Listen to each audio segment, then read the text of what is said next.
მუდმივი დენის ძრავის მართვა H ბოგირის მეშვეობით. H ბოგირი, როგორც ვიცით, აი ასეთი ტიპით ჩართული ტრანზისტორებით შედგენილ სქემას ეწოდება. ნუ რა გვაქვს? გვაქვს კვების ბლოკი 5 ვოლტიანი მუდმივი დენის წყარო. გვაქვს მისი ამომრთველი და ძრავის ბრუნვის მიმართულების შემცვლელი გადამრთველი. ძრავი ჩართულია ამ 4 ტრანზისტორის შუა წერტილში, ანუ აი ამ ბოგირის შუა წერტილში და თითო თავად ეს ტრანზისტორები წარმოადგენენ, ესე იგი ერთ-ერთი ამათგანი არის PNP ტრანზისტორი BC558B ტიპის ტრანზისტორი, მეორე NPN ტრანზისტორი, უკვე BC558B ტიპის, შესაბამისად მისი წყვილებიც ასეთივეა. დავაკვირდეთ, რომ ტრანზისტორი ზედა მარცხენა ბოგირის ზედა მარცხენა კუთხეში, ანუ PNP ტრანზისტორი, გაიხსნება მხოლოდ იმ შემთხვევაში, თუ დენს მოვხსნით ბაზის წრედიდან. ხოლო იმ მომენტში, როდესაც პლუსი იქნება მიცემული, ანუ მიწოდებული ბაზის ელექტროდზე, ეს ტრანზისტორი იქნება ჩაკეტილი, ეს ტრანზისტორი იქნება გახსნილი. შესაბამისად, დენი კვების წყაროდან გაივლის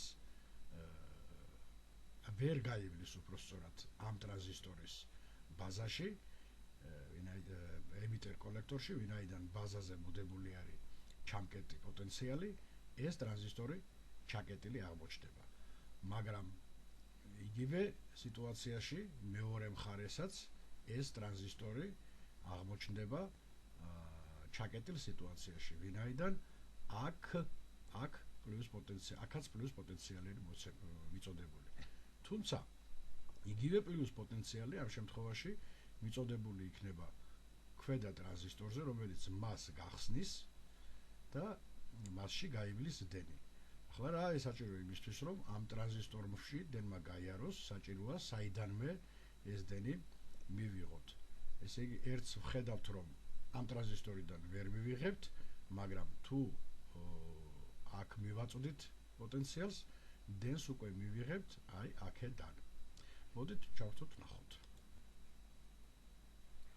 პირველი რაც მოხდა ის, რომ აი ამ წრედში დენი არის 30 დაახლოებით 30 მილიამპერი. საიდან არის ეს დენი? ეს დენი არის, რა თქმა უნდა, ამ კვების წყაროდან. მაგრამ დენი გადის არა აი ამ ტრანზისტორში, არამედ აი ასეთი გზით. ამიტომაც ძრავი ბრუნავს აქეთ მიმართულებით. თუ გადავრთავთ ამ ჩამრთველს, ძრავი დამოხრუჭდება და დაიწყებს პირიქით მიმართულებით ბრუნს და უკვე ამ შემთხვევაში დენი გვექნება აი ასეთი მიმართულებით. ესე იგი, ერთ შემთხვევაში დენი ასე გადის, მეორე შემთხვევაში დენი ასე გადის. შესაბამისად, აღმოჩნდა, რომ ძრავში ხან ერთი მიმართულებით გადის დენი, ხან მეორე მიმართულებით გადის დენი.